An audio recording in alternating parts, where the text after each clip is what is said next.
मेरे प्रिय बच्चे, आज मैं तुमसे बहुत ही खास बात करने आया हूं।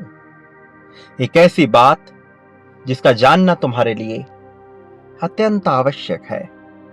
तुमने पिछले कुछ दिनों में जो महसूस किया है और जिस तरह के जीवन को जिया है, नियति ने तुम्हारे लिए वैसे जीवन की रचना नहीं की थी, किंतु परिस्थितियां ऐसी बनी कि तुम्हें ना चाहते हुए भी इस तरह के जीवन को जीना पड़ा।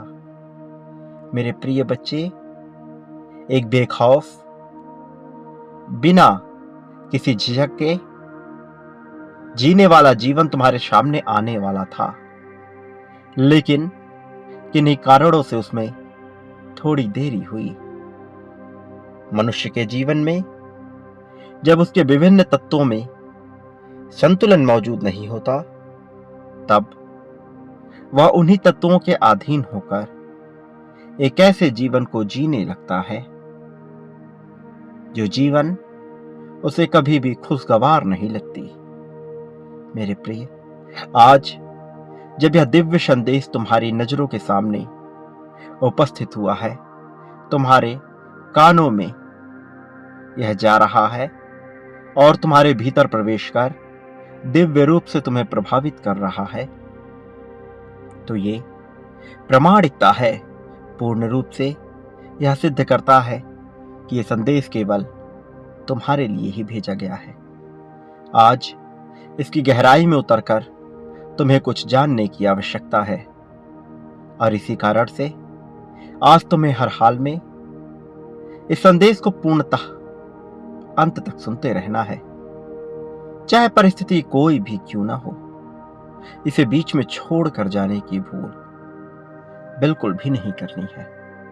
मेरे प्रिय बच्चे, कुछ बातें मनुष्य की पहुंच से बहुत दूर होती हैं। कुछ बातें ऐसी होती हैं जिसके बारे में सोचना मनुष्य के वश में नहीं होता। उसकी बुद्धि का इतना विकास नहीं होता कि वो उन बातों की गहराई तक पहुंच सके, लेकिन फिर भी सच्चाई अपने अस्तित्व को कभी भी नहीं खोती है। चाहे मनुष्य कितना ही रास्ते से भटक क्यों ना जाए, चाहे वह कितना ही खौफ में क्यों ना हो जाए, चाहे भय उसे पूरी तरह से क्यों ना जकड़ ले, तब भी सच्चाई कभी नहीं बदलती। सत्य अपना रूप बदल सकता है, किंतु उसका विनाश नहीं होता। चाहे विनाश का क्षण ही क्यों ना हो, चाहे प्रलय एकदम चरम सीमा पर क्यों ना हो, तब भी सत्य प्रकाश के रूप में उपस्थित हो ही जाता है। एक नए सवेरे के रूप में मनुष्य को प्रकाशित कर ही देता है। जो मनुष्य चिंता से ग्रस्त है, पूरी तरह से कुंठित हुआ पड़ा है, लेकिन वह धर्म के महत्व को समझता हो, यदि वह सत्य को समझने का प्रयत्न करता हो, यदि वह नैतिकता और मानवता के मूल्य को समझता हो, तो फिर उसे जीतने से कोई रोक नहीं सकता, क्योंकि सत्य अंततः निष्कर्ष के रूप में उसके समक्ष प्रस्तुत हो जाता है और उसे वह सब दिला देता है जिसका वह पाने का योग्यता रखता है। तुम भी एक ऐसे ही शख्स हो जिसे अपने जीवन में बहुत कुछ प्राप्त होना चाहिए, जिसके जीवन का महत्व उसकी बातों से समझ भले ना आए, किंतु उसके इरादों में यह पूर्ण रूप से स्पष्ट होता है कि वह खुद ने खुले विचारों का और कितना दिव्य स्वरूप है। मेरे प्रिय बच्चे, संसार में उपस्थित विभिन्न तत्वों में जब संतुलन होता है, तभी मनुष्य का जीवन बेहतर बन पाता है। जल, वायु, अग्नि, आकाश, पाताल और धातुओं में जब संतुलन बनता है, तभी मनुष्य की मजबूत स्थिति होती है, और इसी क्षण में वह आध्यात्मिक रूप से स्थिरता को भी प्राप्त करता है। मेरे प्रिय बच्चे, जिस प्रकार से एक मजबूत भव्य इमारत तभी खड़ी होती है जब उसकी नींव में 4 मजबूत स्तंभ कम से कम हो। ऐसे ही जब मनुष्य के जीवन में ये सभी तत्व जो मैंने अभी बताए स्थूल रूप से आध्यात्मिक रूप से संतुलित होते हैं, तभी उस मनुष्य की स्थिति विजेताओं वाली होती है। तभी उसके माथे पर जीत का मुकुट सजता है। तुम्हारे जीवन में अब यह विजय बहुत करीब है, तुम्हारे इतने नजदीक आ खड़ी हुई है कि तुम सोच भी नहीं सकते। मेरे प्रिय बच्चे, आज जब तुम्हें यह संदेश दिया जा रहा है तो इसके पीछे बहुत ही विशेष कारण छिपे हुए हैं। ऐसे कारण जिनके रहस्य से तुम परिचित नहीं हो, लेकिन जैसे जैसे तुम अपने जीवन की गहराई में उतरते जाओगे, तुम्हें इसकी सत्यता, इसकी भव्यता, इसकी सादगी आकर्षित करती जाएगी। वैसे वैसे तुम अपने जीवन को गूढ़ अर्थों में समझते चले जाओगे। तुम जिस तरह से जीवन को जी रहे हो, उसी तरह की परिस्थितियों को निरंतर, नियमित रूप से, निश्चित तौर पर आकर्षित कर रहे हो।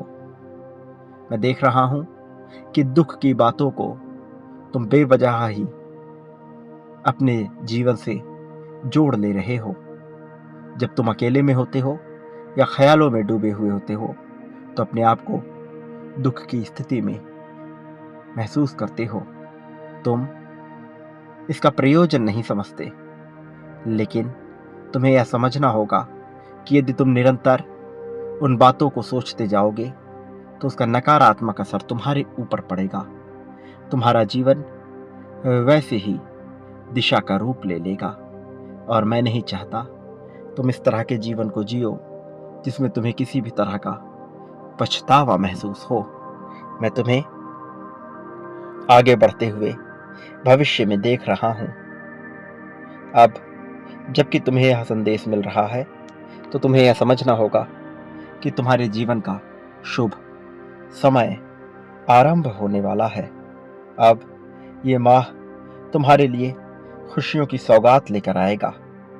खुशियों की लड़ियां लग जाएंगी। एक तरफ से जीत, खुशी और मुग्धता की बौछार होगी। ऐसी प्रसन्नता तुम्हारे मिलने वाली है जो तुम्हारे चेहरे पर पूर्ण रूप से खुशी को स्थापित कर देगी। मेरे प्रिय बच्चे, अब तुम्हारे चेहरे पर सदा ही चमक रहेगी। मेरे प्रिय, आज तुम्हारे लिए यह सिद्ध हो गया कि तुम्हारा जीवन कितना अमूल्य है।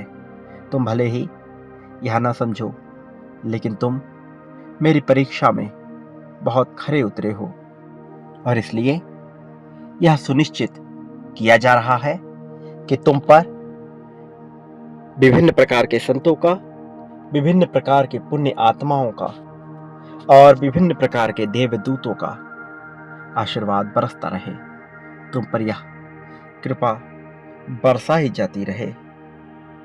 मेरे प्रिय, हर ऋतु के बाद एक दूसरी ऋतु निश्चित तौर पर प्रारंभ होती है। तुमने एक लंबा समय दुख में व्यतीत किया है। अब तुम्हारे दुख में जीवन व्यतीत करने के समय चले गए हैं। अब तुम्हारे लिए एक नई शुरुआत का समय है। एक नई रोशनी को अपने जीवन में स्थान देने का समय है। अंधेरे को पूर्ण रूप से मिटाकर उसकी जगह प्रकाश भर देने का समय है। ब्रह्मांड की तुमसे निरंतर यही पुकार है कि तुम सही मार्ग का चयन करो, ताकि तुम उतनी ऊंचाई तक पहुंचाए जा सको जिस ऊंचाई तक पहुंचना सामान्य मनुष्य के बस की बात नहीं। आने वाली 15 तारीख तुम्हारे लिए विशेष है। मेरे प्रिय बच्चे, शुक्र की नजर तुम पर पड़ने वाली है, और यह नजर तुम्हारे लिए न केवल सामंजस्य, प्रेम, बल्कि पूर्ण रूप से समृद्धि को लेकर आने वाली है। अब तुम आत्मिक रूप से संतुष्टि का अनुभव करने वाले हो। जिस प्रकार तुमने अपने जीवन में एक लंबे समय काल में दुख को महसूस किया है, उसी तरह से अब तुम एक लंबे समय काल तक सुख को भोगोगे। यह सुख बड़ा ही दिलचस्प होगा, क्योंकि इसमें तुम्हारे लिए परीक्षाएं नहीं बल्कि थोड़ी चुनौतियां होंगी। ये चुनौती वास्तव में तुम्हें दुख नहीं दे पाएगी। ये चुनौती बस कर्मों को सुदृढ़ करने के लिए है। बाकी तुम्हारे जीवन में अब कुछ भी असंभव नहीं रहेगा। तुम्हारे जीवन में अब हर तरफ से प्रेम बरसेगा। वास्तव में तुम्हारे जीवन में दुखों की ऋतुएं अब पूर्ण रूप से परिवर्तित हो रही हैं और खुशी की लहर तुम पर आने वाली है। एक ऐसी बरसात जिसकी कल्पना प्रत्येक मनुष्य तो करता है, किंतु वह सबके नसीब में नहीं होती। तुम ऐसे ही बरसात को अब महसूस करने वाले हो। मेरे प्रिय, इस समय में तुम अपने आसपास बहुत से अद्भुत, चमत्कारिक, रहस्यमयी बदलाव को होते हुए देख पाओगे। जब यह बदलाव होंगे तो इस बदलाव का असर तुम्हारे जीवन पर भी निश्चित तौर पर होगा। इसका लाभ भी तुम्हें निश्चित तौर पर होगा। तुम्हारा हृदय पूरी तरह से विस्मित हो जाएगा, आश्चर्य से पूरी तरह से भर उठेगा। किंतु ऐसी परिस्थिति में भी तुम्हें कुछ सावधानियां अपनानी होंगी, क्योंकि यदि तुम सावधानियों को नहीं बरतोगे, यदि तुम सावधानी पूर्वक अपने कदम नहीं बढ़ाओगे, तो तुम्हें इसका उल्टा नुकसान उठाना पड़ सकता है। जो लाभ तुम्हें मिलने वाला है, कहीं उससे वंचित न रह जाओ। इसलिए तुम्हें सावधान होकर, सचेत होकर आगे बढ़ना है। व्यर्थ की बातों में अपने आप को नहीं उलझाना है। बेफिजूल की बातों पर अपना ध्यान नहीं देना है। मेरे प्रिय, तुम्हें किसी भी परिस्थिति में दूसरे लोग क्या कह रहे हैं इसका विचार नहीं करना चाहिए। तुम पर सदैव ईश्वर का हाथ रखा हुआ है, और जब मनुष्य मेरी शरण में होता है तो उसे बेवजह की चिंता नहीं करनी चाहिए। जब वह बेवजह की चिंता करता है तब वह मेरे अस्तित्व को खतरे में डालता है, तब वह मुझ पर ही प्रश्न चिन्ह खड़ा कर देता है। और मैं समझता हूं कि तुम बहुत ही समझदार और होशियार मनुष्य हो। तुम्हें विशेष समझाने की आवश्यकता नहीं, लेकिन तुम्हें गलतियां करने से बचना होगा, सावधानियां बरतनी होंगी। मेरे प्रिय बच्चे, तुम्हें एक बात कभी नहीं भूलनी चाहिए कि मेरा आशीर्वाद हर हाल में तुम्हारे साथ रहेगा। एक बात सदा याद रखो, तुम इस संसार में जितना आगे जाओगे उसमें मेरी कृपा अवश्य रहेगी। तुम प्रगति बहुत तेजी से करने वाले हो। तुम्हारे प्रगति का समय भी बहुत तेजी से आ रहा है। इसे सहर्ष स्वीकार करना होगा। मेरे प्रिय, मेरे आने वाले संदेशों की प्रतीक्षा में रहना। मैं निश्चित तौर पर अवश्य आऊंगा तुम्हारा मार्गदर्शन कर, तुम्हें सही राह दिखाने के लिए। यह मत भूलना कि तुम इस संसार में जो कुछ भी बांटते हो, बदले में अपने लिए भी वही प्राप्त करते हो। फिर चाहे प्रेम हो, धन हो, त्याग, समृद्धि, संपत्ति, संपन्नता, खुशी, दुख, द्वेष, राग या गुस्सा ही क्यों ना हो, जो बांटोगे वह कई गुना होकर प्राप्त करोगे। इसलिए अब यह चयन तुम्हारा होगा कि तुम क्या प्राप्त करना चाहते हो। जो प्राप्त करना चाहते हो वह बांटना प्रारंभ करो। इसकी शुरुआत तुम मुझसे ही करो। मेरा आशीर्वाद हर हाल में तुम्हारे साथ है, सदा सुखी रहो, तुम्हारा कल्याण होगा।